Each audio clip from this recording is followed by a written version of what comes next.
Israel में एक अकाल पड़ गया।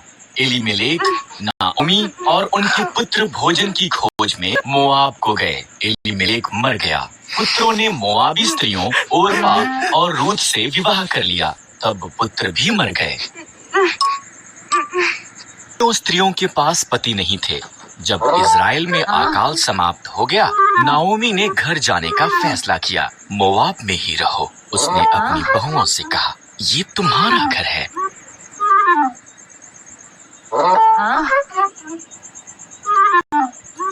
ओर्पा वहीं रही, पर रूथ ने कहा, जहाँ भी आप जाओ मैं जाऊंगी।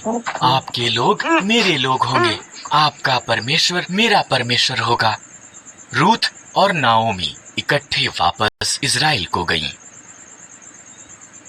ये इज़राइल में फसल के कटने का समय था। नाओमी ने रूथ से कहा कि वो जाकर खेत में काटने वालों के पीछे फसल को बीन ले। खेत एलीमेलेक के संबंधी बोअज का था। बोअज रूथ के पास आया। तुम नाओमी के साथ बहुत अच्छी रही हो, बोअज ने कहा। घर छोड़ना मुश्किल रहा होगा, परमेश्वर तुम्हें आशीष दी। उसने रूथ को भोजन दिया और अपने जवानों को उसकी देखरेख करने को कहा।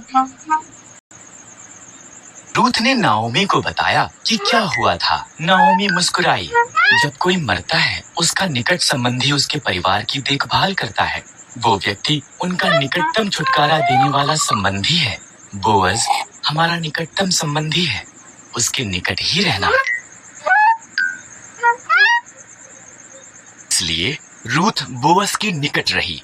वो हर दिन उसे और ज्यादा पसंद करने लगा। बोअज ने एलीमेलेक की जमीन खरीदी और नाओमी और रूथ की देखभाल की। तब उसने रूथ को उसके साथ विवाह करने के लिए कहा। उससे एक पुत्र ओबेद पैदा हुआ। ओबेद का पुत्र यिशै था। यिशै का पुत्र दाऊद था और दाऊद इज़राइल का महान राजा बन गया। इसलिए परमेश्वर ने रूथ को आशीष दी, ठीक जैसा कि बोअज ने प्रार्थना की थी। दाऊद इज़राइल का महान राजा रूथ का महान परपोता था। सही या गलत?